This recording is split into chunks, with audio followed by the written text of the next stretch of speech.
This episode of Scale's Internal Memoranda was brought to you by Visi Media. Visi Media, make your IT work for you with human first business. No, I've got it this time. Yes, Isaac, I've got it this time. I'm fine. Yes, I'm fine. Thank you. What? Closer? Like this? Or further away? No? Isaac, I can't hear you in this bloody... What are these things over my ears? Well, I can't hear myself. I can't hear a damn thing. Isaac, where are you going? Oh, for goodness sake. Freddie Bentham. Frederick Bentham. Federico Ventani. Yeah, no, it's coming through now. Yep, it's coming through the old earphone thingies. Yes, I've got it, Isaac. Thank you. Hello. No, that's terrible. Hello. No, awful. Isaac, how do you do it? How do you do a sort of cheerful thank you without sounding like a total ponce? Isaac, I can't hear a damn thing. Isaac, for God's sake.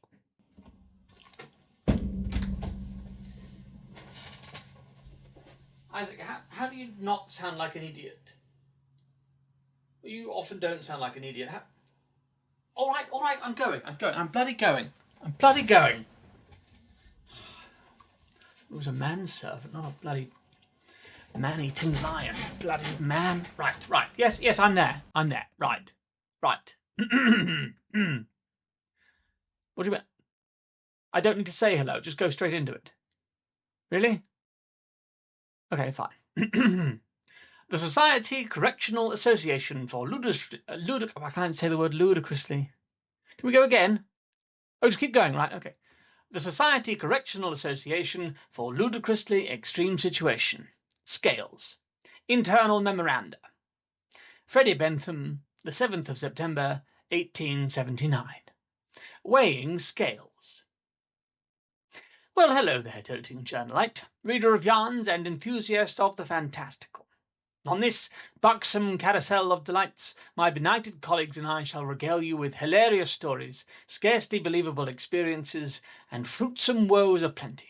I am Freddie Bentham, and prior to this tantalizing journal, you won't ever have heard of me. Alas, the pitfalls of my shameful, fame-free life. However, opera enthusiasts amongst you may think to look on me. Goodness gracious, what a remarkable likeness this Bentham fellow has to that wonderfully handsome and sublime tenor, Federico Ventani.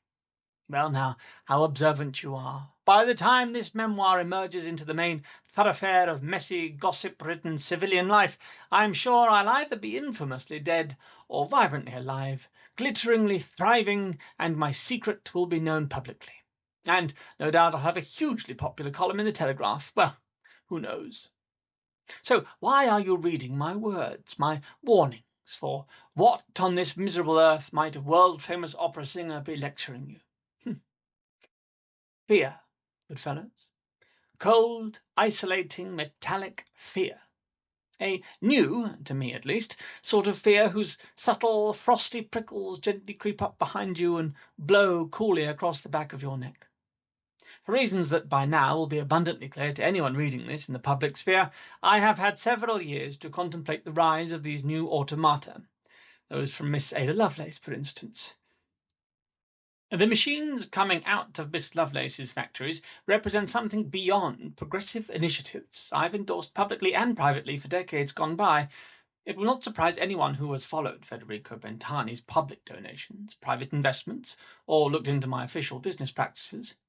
I have steered clear of mechanical devices, mechanized thinking machines, the computerized calculating creatures responsible for recent ethereal discoveries. The world has moved on from my day. I must resign myself that I may have become that most hated of things, antiquated, perhaps even anathema, or, dare I deign to admit, obsolete. And so I bear my naked ego, open to a simple, devastating rebuke from the masses, that I am a silly old fool scared of progress. I may be wrongly accused of hoping to shut down anyone and anything that wasn't around back when I was able to keep up with technology's relentless gaping stride. This is not the first time my progressive approach to this continent and this world has resulted in shame, ignominy, and contempt for my person. After all this time, I welcome it. I flourish under the spotlight, despite the harsh cries of the dullard everyman. Come, I say, throw your rotted, festering vegetables at me. Whether you strike me or no, you still had to pay the fee to get in. Hearken to me, those of you who have settled in for the ride, who deign to sit upon our creaking, bouncing carriage of past tales.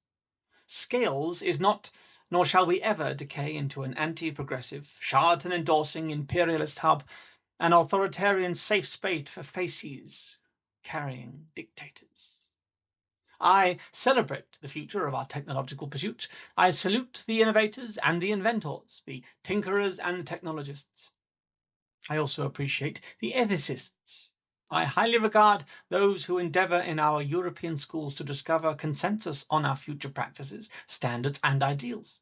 I have, it seems, come to an age at which it has become, if not titillating to me, then at least perhaps a significant concern that there is a plan, that someone, anyone, is questioning.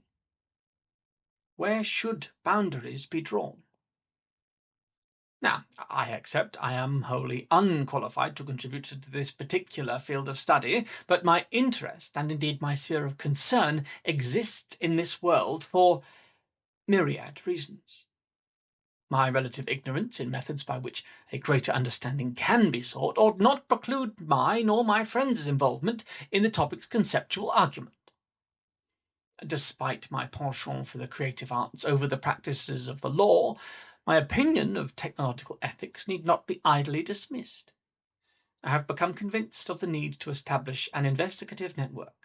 It is my considered opinion that a body is needed to find a balance between the relentless pursuit of time, energy, and effort-saving machines and the careful, mindful, and inclusive setting of sensible boundaries. This group should protect the weak from the strong, insulate the poor from abuse by the nobility, and redress the disequilibrium between our citizens. The proletariat must be given an option to rise out of ignorance. Our nobility must be invited to share their ethereal gifts. Those with me in the cyclone's centre must endeavour staunchly to remain loose of foot, fancifully free to lubricate the gears and pistons by which society will soon surely turn. With this optimistic, if bold, ambition in mind, I must turn to the various societies of London to answer my unspoken plea. Obviously, I require a gadgeteer, a soul whose interests and passions lie in the repeated and relentless defiling of Mademoiselle Technology's ever freshly laundered bedclothes. I'll need a medical specialist, as the addition of tech enhancements to the canvas of the human body paints the problem in a particularly profane new light. I don't doubt that a couple of butch protectors might well be called for, too. One must always have something delicious to look at when on long trips away from home. Where I'm headed, there may well be creatures foul and dreadful. F.B.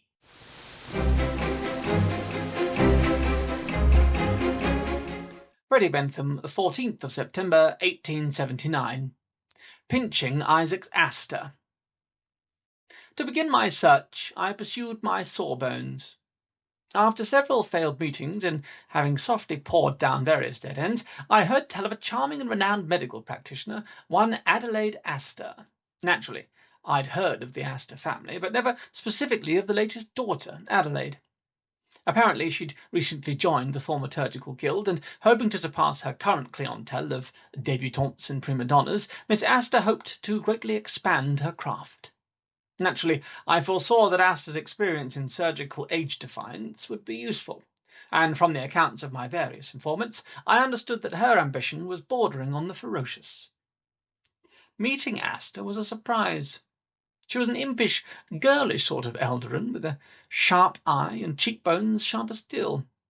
Had I not known better, I'd likely have had her down as a careered magazine front-cover statuette, or have pinned her for one of my private vocation's most exquisite specimens. I would then, of course, have been wholly incorrect, on both counts, mind you.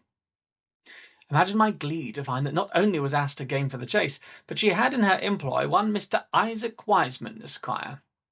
Wiseman was, if not instantly recognisable as handsome per se, he was at least in possession of a certain brutish allure, whose instant devilish grip did not pass me by ungripped.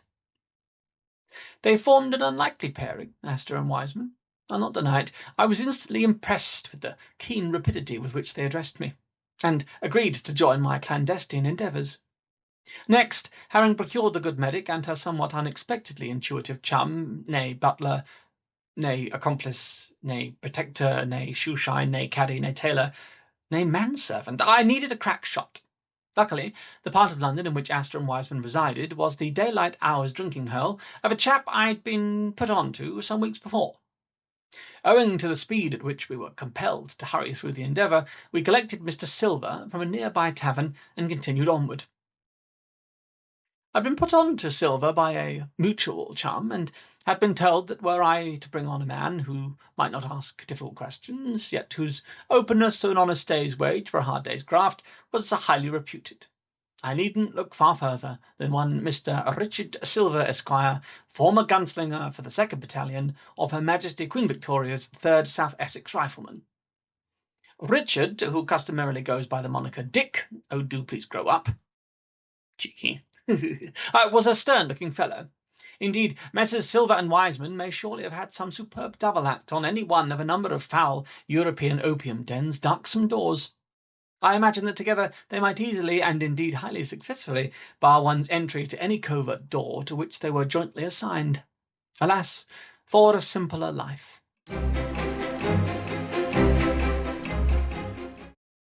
Freddie Bentham, the 18th of September, 1879. The sullen London funds. It was almost noon when I approached the London's door. I knew of their current financial challenges, but nothing could have prepared me for the state of the place. It had fallen rather further than I'd hoped. I had waved Leviticus's tab now thrice, and each time favours had been promised. Now was the time to call in certainly one such favour, perhaps more. I strolled in and noted the damp odour. Something was amiss. Say what one might about gadgety folk, if a topic isn't exciting to them, by the pallid they give it no heed at all, do they?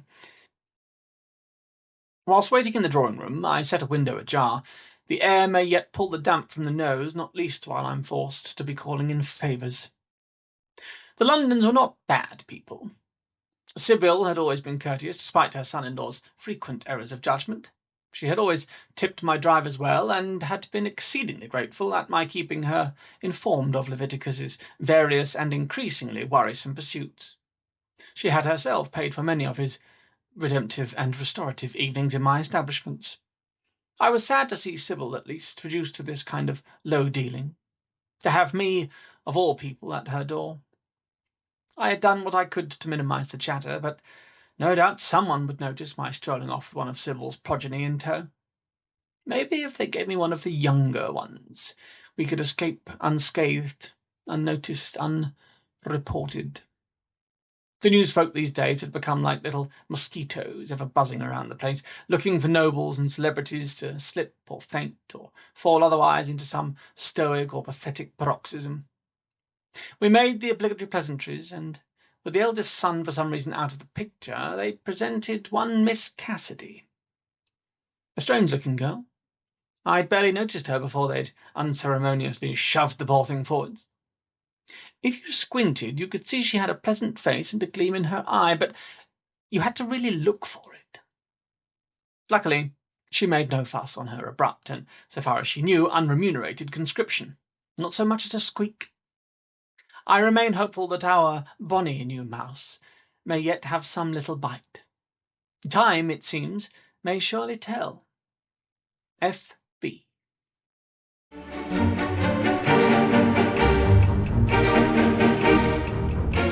That was an episode of Scale's Internal Memoranda. If you like what you saw and wish to see more, please press the like and subscribe button. Also, thank you Visi Media for providing the skills and tools needed for the making of this show.